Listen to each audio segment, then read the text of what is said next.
If you love facilitating workshops and trainings, but you know there's more that you want to do, you want to speak at national conferences, you want to be on bigger stages, my conversation with Corrin McCloskey is for you. I'm Carol Cox, founder of Speaking Your Brand and host of the Speaking Your Brand podcast.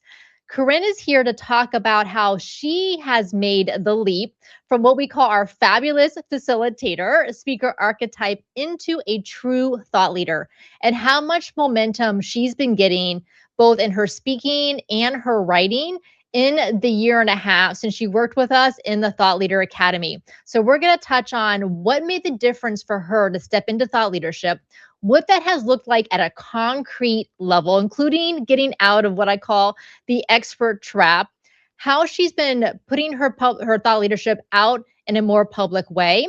We're also going to talk about some of the experiences she's had at speaking engagements, both the good and the not so good, but what has showed Corrin about the power of using her voice, especially as a woman. Corrin, welcome to the podcast. Thank you so much, Carol. It's so fun to be here. I've had a wild year and a half, and a lot of it started with you and Thought Leader Academy. So thank you so much, and happy to be here and give back a little bit of what I've learned. Well, I am thrilled to have you. You are Vice President of Heart and Vascular and Oncology Services at Tanner Health, which is located about an hour or so outside of Atlanta, Georgia, and you lead strategy growth and service line development there. I know you're very passionate about leadership and especially organizational culture and leading change in healthcare. And for sure, there's a lot of change going on in healthcare, well, probably every industry nowadays. So can tell us a little bit about the types of speaking and workshops you were doing before you came into Thought Leader Academy in January 2025, and what helped you to make the shift into thought leadership? Yeah, goodness, there is a lot of change in healthcare, but we need more. And that really is what I'm passionate about. So when I first met you, Carol, I was a great facilitator. I could do a strategic plan. I could help with leadership development. I really enjoyed, getting in front of people and helping teams find solutions. But what I was really passionate about was trying to help change healthcare. I mean, healthcare is ripe for some desperate need of change, right? But how do you do that sometimes when you're within the system? And so I really wanted to break out of just I'm here as an executive or administrator, and more, where do I need to be to have the conversations at a more national level and really help make an impact in this industry that I love so much? And I think you really helped me build some of the confidence I needed to start, and then the network I needed to keep going. And, I'm on that journey. I think it's little steps every day, but it's been amazing what's happened in just a year and a half, and how I continue to grow in this space. I remember, Corrin, it was probably about halfway through the 8-week Thought Leader Academy program. And we had encouraged everyone, kind of maybe threw down a challenge to submit to speak at a conference. And then not surprisingly or not unusual, being a little bit reticent, like, well, who am I to submit to speak at this important conference? And why would they pick me? So do you remember that? And then you sent me the email with the response that you got from them. Yes. Oh my goodness. It can be so scary to put yourself out there. There's a lot of that imposter syndrome and kind of who am I? And, but I'd had a really robust career at that point, 15 years in hospital administration. I have a lot of letters behind my name. And more than that, I've had a lot of experiences. And I think there was this mindset shift to, it's not about self-promotion. It's not about fame. It's how can I get out there and help others and support other people that are in the same place I am by sharing what I've learned. And so I think it just took a little bit of a leap of faith and, hey, low risk, high reward. I'm going to submit to some national conferences. And I was really fortunate this past spring, I got to speak in 3 national conferences, all on topics around change leadership, physician leadership, healthcare change. And so I really was able to take my speaking from doing workshops or individual coaching to more, what are the hot topics that my peers and others around the country are facing? And how do I support them? And how do we create more of a voice as an industry that we need change? And Corinne, can you tell me a little bit about the content that you're including in the talks that you give, especially around this idea of leadership and belonging? Because I know obviously when we worked together on our VIP day, we mapped out your talk using our signature talk canvas framework. So we have the mix of your key points and supporting points and stories and audience engagement. So yes, give me a little sense of the content that you're sharing and how you feel like it's connecting with your audiences. Yeah, it's so funny because it was at first a little overwhelming. Your brain kind of goes in a million different directions. And you all have such a great framework for how to start finding these stories or these beliefs in ourselves that we want to get out and share. And so I think when I first started working with you, I was really focused on how do you train healthcare leaders, which is important work and things that we need to focus on, or how do we change teams or introduce change management within healthcare systems. And what I've realized is there's a much bigger story. There's a much deeper need there in how do we belong to each other and to our patients within healthcare? How do we create system change, not from a tactical standpoint, but as a leader, what does that mean and how you're showing up? So I think there was a shift in what I was able to talk about where it was more personal. It was more connecting. It was less about this very structured content. And it was much more about just supporting people. And so one of the talks I recently gave was about leading and belonging in a new culture. And I think right now in healthcare, all of our systems are going through rapid change in leadership and structure. And so how do we as leaders fit into that change? And I remember after this one talk, I had a physician come up to me and he's like, oh my gosh, this is the presentation I've been waiting for. We need to talk more about change management, not as a tactical kind of thing we execute, but how do we use our voices to connect to people and to elevate some of the things that need to change in healthcare? So it's been really rewarding to start to focus on some of that. And again, I think you gave such a great framework for how to get started and how to do that.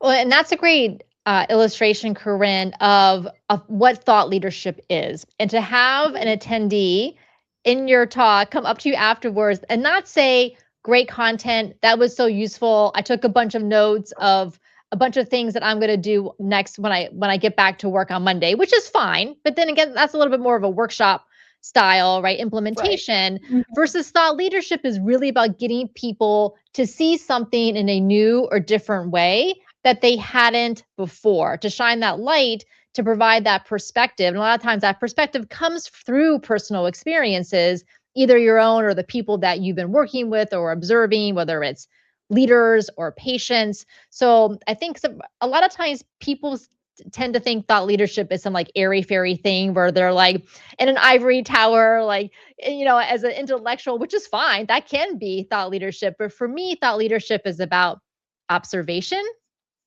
and about realizing what is missing in the conversation that I can lend my voice to make positive change. Yes, I think that's so well said. And I think there is such this opportunity within healthcare specifically. I mean, it's a mission driven field, right? These are people that want to make a change, a positive change. But I think a lot of time our systems and structures get in the way. But, that connectivity to other people and their stories, and to introduce how we solve some of those larger problems by connecting with each other, it's really powerful, especially when other people are like, oh my gosh, me too.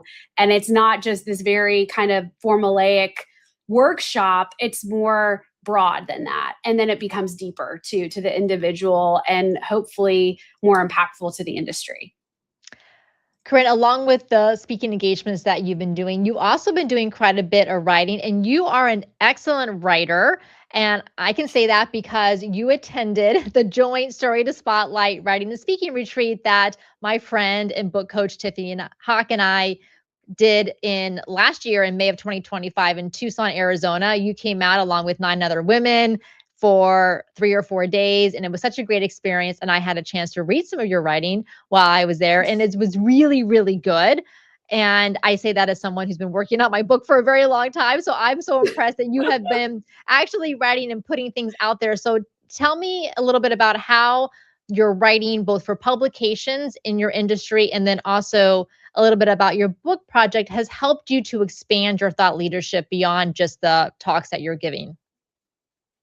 Well, first of all, that was one of the most fun things I have ever done. So when you all do another writing retreat, I'm going to be the first one to sign up because the content was fabulous, but the network of women was just, I mean, top notch. So I think that's part of it, right? Is the inspiration of other women that want to make a difference in their industry. We were all different ages, different backgrounds. I mean, and it was just so fun. But I think there was this inspiration of, if you have a message that you want to get out, those things of speaking and writing go so well together.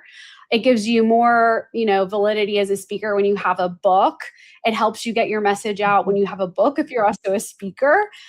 So I think, writing is one of those things where it's a muscle you've got to flex, right? And sometimes I wish I had more time to do it than others, but you've just got to start somewhere. So again, I have an experience, at a conference, or, I had an experience recently where I went to a legislative day for one of the big national conferences I'm a part of. And I got back and I just wrote a little bit about, like, this was my perspective as an administrator going, with a group of physicians to DC. It was actually during shutdown, so it was really kind of a cool experience. And I submitted it. I just said, well, maybe they'll accept it, maybe not. And they published it. And so that was just a really cool thing for me, where I would just say, if inspiration strikes, it doesn't have to be perfect. Just, get your thoughts out there, and it continues to build that momentum. And I think both in my speaking and my writing, it's been an exercise of showing up, knowing that not every time you get up to the plate, it's going to be a home run, but all of that experience is building to something, and none of that's wasted. It gives you perspective on yourself, on the industry. It helps you make connections. And so in that way, I think those things are really well connected.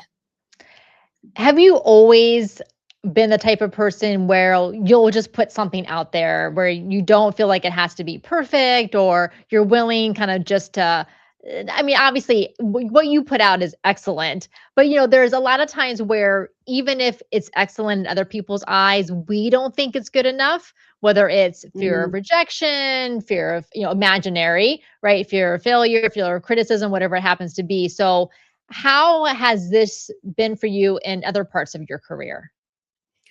Gosh, thank you for that question. That's, I think that's something that's come with maturity and just time. I would not say that I've been somebody that's always kind of taken that chance. But as I've gotten more confidence in myself and who I am, I think the fear of rejection doesn't weigh on me as much, and it's more, if I don't do it now, then when? If I don't try now, then when? And so I think I've learned to push past a little bit of that fear, to say, well, it's definitely not going to happen if I don't try, right? It's definitely not going to happen if I don't put it out there. Now, there's measured risk in that, of course, what's worth putting your effort and energy into and what's not. And I think sometimes I've had to pivot away from things where it's like, that's not really benefiting me. It's not filling me up. It's not giving me energy. Maybe that's not the right thing to put energy into. But overall, I think you got to put it out there before you're ready, because you're never really 100% ready. I submitted a TED Talk proposal and I didn't get it. And that's okay. My goal was to say I had done it. And so now I know better for the next time, right? But you have to be willing to put things out there in order to build that momentum. Yes, and definitely keep submitting, Corinne, because I know plenty of people who have submitted 3 times, 5 times, 7 times, 10 Yeah. times, 15 times, because every TEDx event is different. They have different curation of speakers, and you never know. And I believe the right TEDx event is out there for you, right? Versus, so you just Thank never know. you. So that, and it's, and don't, and I tell this to not just you, but anyone listening, don't take it as a personal rejection if you don't get No. selected. There are Yeah. so many factors that go into play when having to do that lineup. And I know because of having looked at 600 speaker submissions for TEDx Orlando. it's it's a lot. Right. No, I mean, and I think that's great insight, but I'm going to feel more confident this next time because I've gone through it once. Right. And so I think it also is, what is your goal? My goal is to try right now. My goal is to put out content and not to worry about all of the results. And I'm getting results without being so focused on that piece of it. My focus is more, am I adding value? Am I creating collective voice? Am I connecting to people? And in doing that, it's building success. But I'm not focused in on the number of speaking or the number of publications or the number of, because I think when you focus on those things, sometimes the rejections can feel harder versus really being focused on what you can give and that connection. Yes, and focus on the quality over the quantity because sure, Yeah. you can do a whole list of speaking engagements, but if they're not feeling good to you or aligned with the Right. audience or you're not even feeling rested and like prepared for them, then it's kind of like, well, why are you doing this for just the metrics? Exactly. Yeah. Absolutely. I agree. Well, Corinne, so speaking of putting yourself out there and using your voice, I know you had mentioned this incredible feedback you got from a physician at one of your talks. You said, this is the presentation I've been waiting for. But then you've also been on, sadly, the receiving end of some other comments that were not quite as helpful, to put it mildly. And I'm so glad that you had wanted to talk about this on the podcast because as you'll hear, listeners, this is something that I don't think it's talked about enough, but it is a reality of what could happen and may not ever happen, but you may know someone that it happens to, and we want to make sure that that that there are people out there to talk to, and you don't have to navigate this alone. So, Corinne, do you want to share a little bit about what happened to you and what you took from it?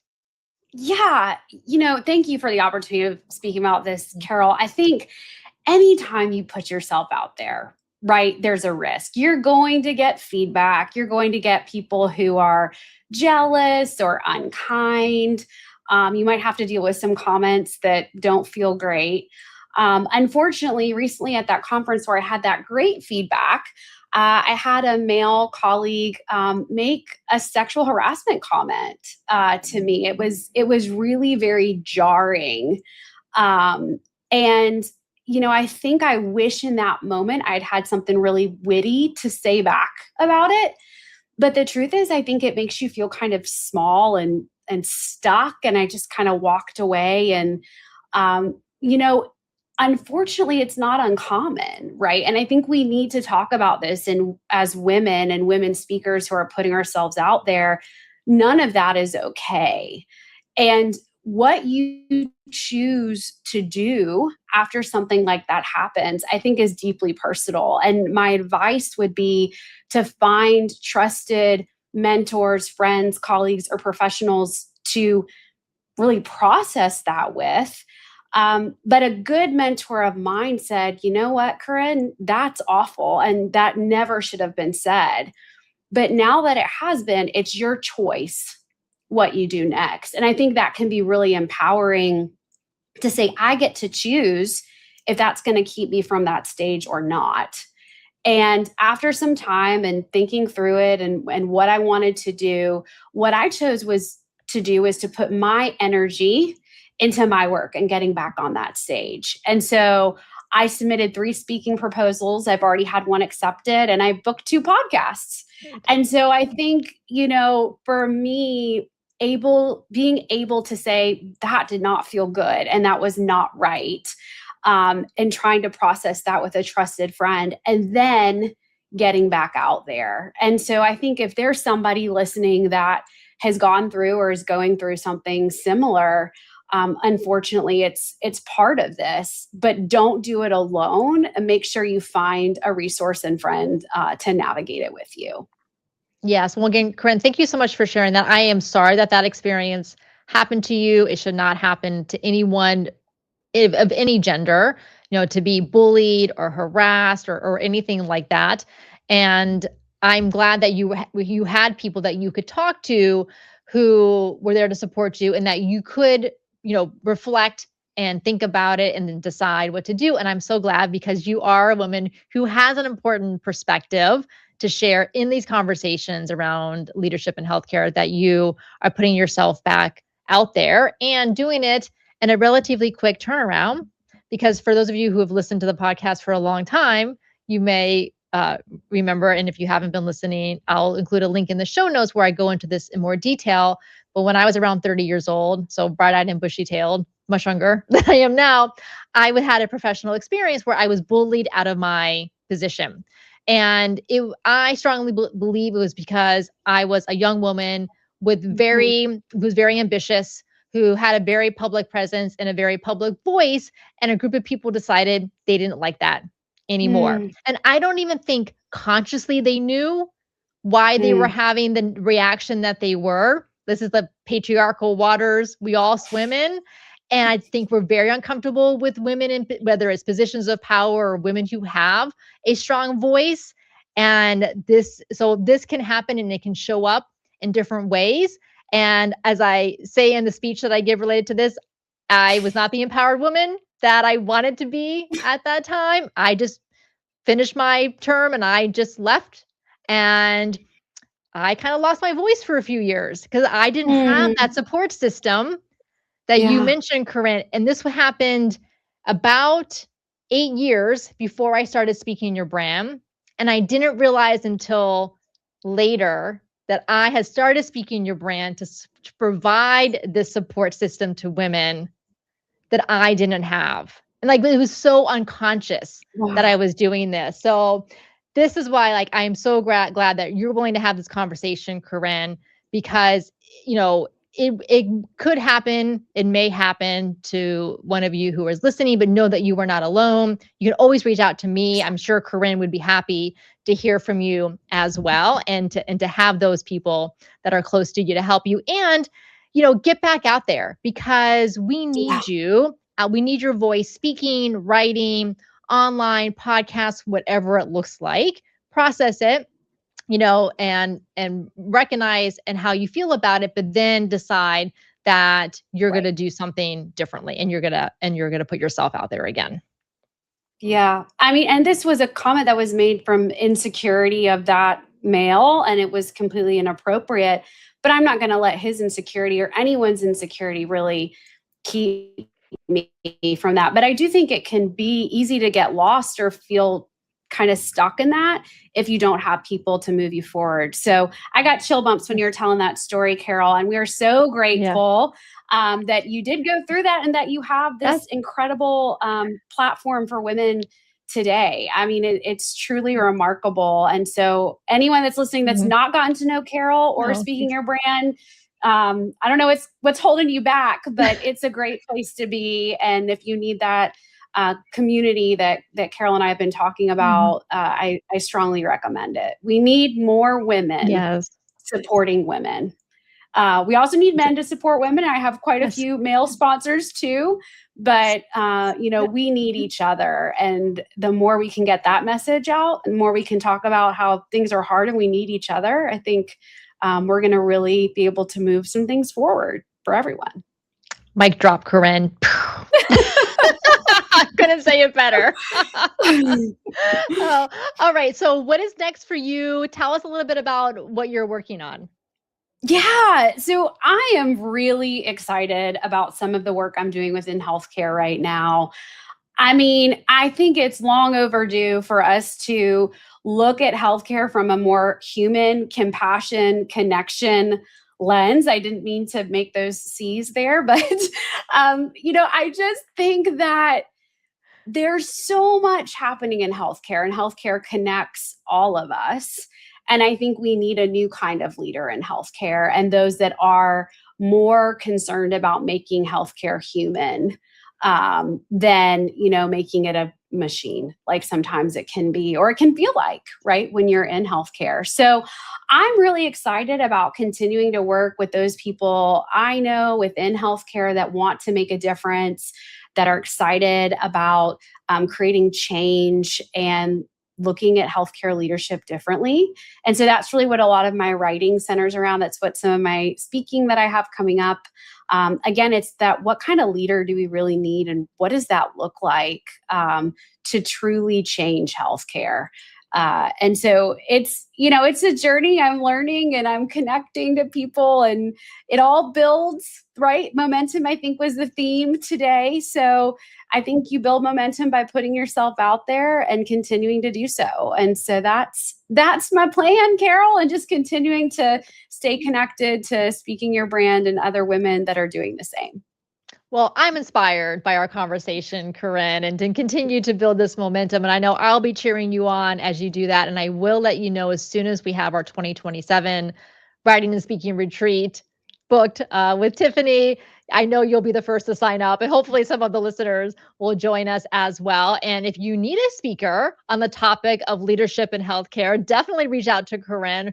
Her website, CorrinMcCloskey.com. The link is in the show notes, as well as to her LinkedIn profile. So you can find her there. Corrin, thank you so much for coming on the Speaking Your Brand podcast. Thank you, Carol, and thank you everyone for listening. Until next time, thanks for listening.